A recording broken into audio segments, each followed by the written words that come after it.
Have you ever wondered if you need therapy? Well, if so, you've come to the right place because today I'm going to talk about 10 sneaky signs that you might need therapy. Before we get started, hi, I'm Jessica and I'm a licensed therapist and also a private practice owner. My first YouTube, so you'll have to bear with me, but I want to be your therapist bestie. I think that therapy is so important, but I also know that therapy is not always accessible or doesn't feel accessible for people. So I want this to be a space where, people who are either therapists or interested in mental health or improving relationships or just interested in therapy in general, like kind of knowing tips from a therapist, where we can all come together and kind of support one another. Okay, so here we go. 10 sneaky signs that you might need to go to therapy. One more thing, actually. If you are having negative thoughts or not feeling safe, definitely reach out to somebody. So reach out to somebody either on the crisis line in your area, which I will put in the comment box.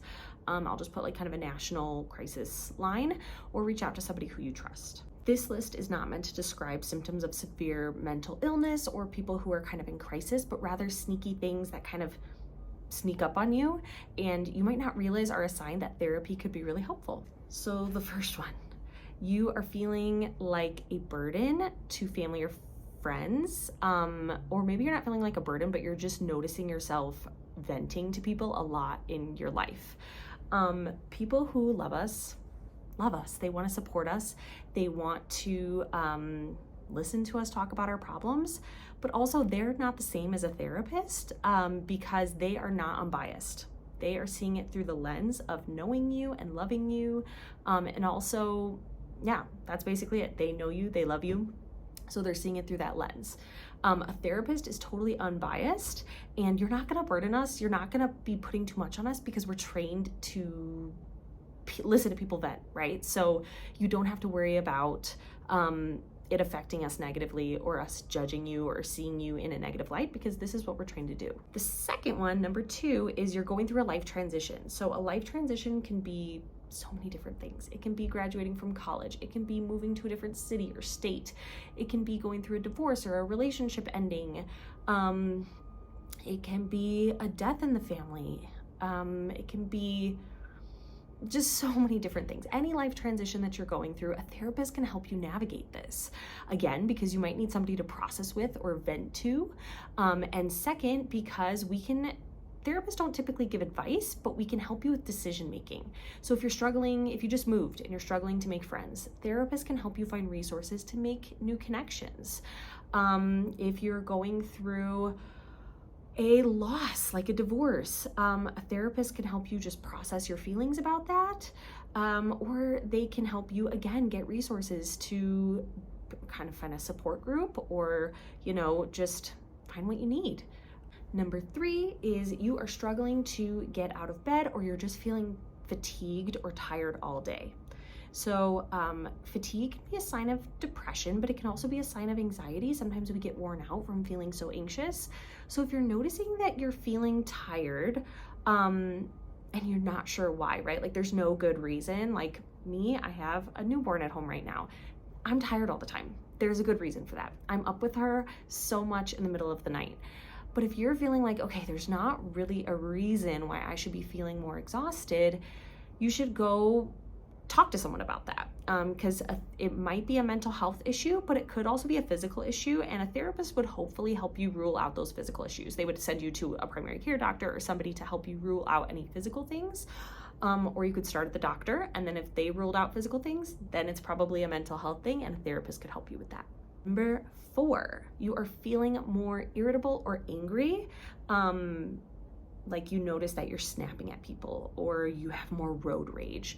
And that's probably a sign that you need to go talk to somebody, because anger is usually a secondary emotion to things like sadness, loneliness, depression, anxiety.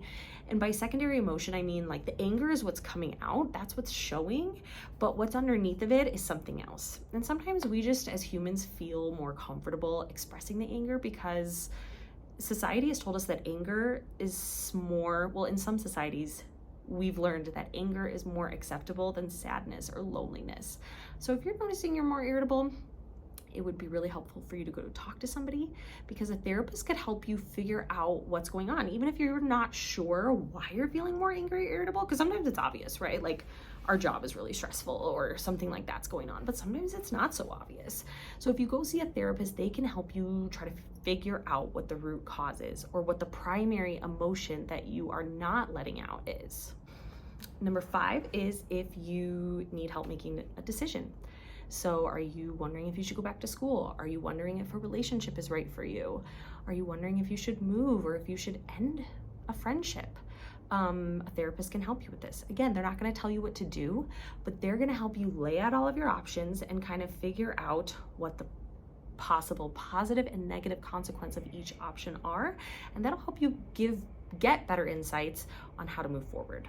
Number 6 is that you are struggling to keep relationships. So this could be friendships or dating, but you're noticing that you're struggling to keep a relationship for a long amount of time, or maybe you've lost a bunch of friendships at one time. This is actually something I see really commonly in my practice, because I meet with a lot of people in their 20s and 30s, and both of these times in our life are transitional, right? We're always getting new jobs or moving or meeting new people.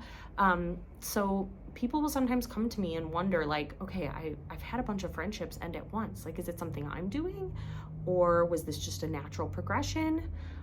Or people who are in the dating scene and are like, I'm finding people I like, but nothing's kind of sticking. What's going on there? A therapist can, again, give you insights and help you figure out what might be the root cause of this, and then that'll help you figure out how to move forward. Number 7 is that your sleep is messed up. So by messed up, I mean you are having trouble falling asleep, staying asleep, or you're having nightmares, or you're just having very vivid dreams that are waking you up in the middle of the night. Sleep is a really good indicator that something is going on.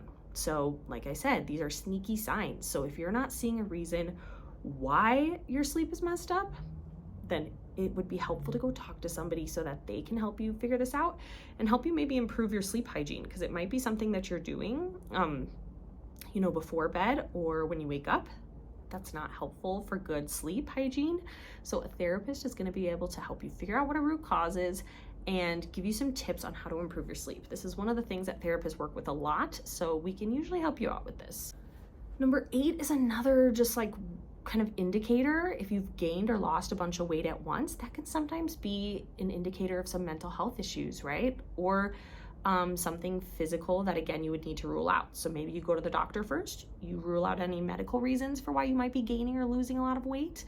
And if you're able to rule those things out, then you go see a therapist and you figure out, is this a mental health issue?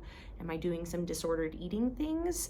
And again, then a therapist is going to be able to help you set goals around that. Number 9 is that you are isolating yourself more than usual. So when something's going on with our mental health, humans, we tend to isolate ourselves, either because we don't want to be a burden, or we don't want people to see us upset or anxious, or we just feel like we need to protect ourselves, so we stay home and we don't make plans with friends as often, or we even start to isolate from things like going to the grocery store or just going out in public at all. It's really easy to do that now with groceries being able to be delivered, and we could have a whole life on the internet if we wanted to, but human connection is so important.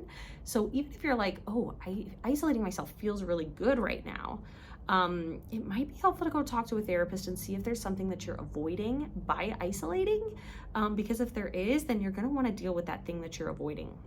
Because once we start isolating and it feels really good to avoid whatever we're avoiding, it's really hard to get ourselves out of that cycle. So if you find that you're isolating yourself from family or friends, or even just going out in public, that's going to be a good indicator that you might want to see a therapist. 10, and the last one, is that you just want to.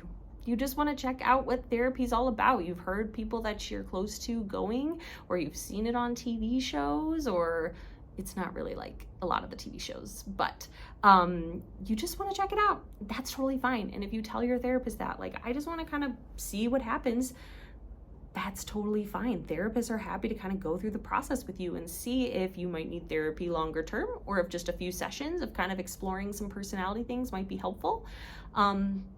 But yeah, you can just want to. You don't necessarily have to have a negative thing going on in your life or something happening.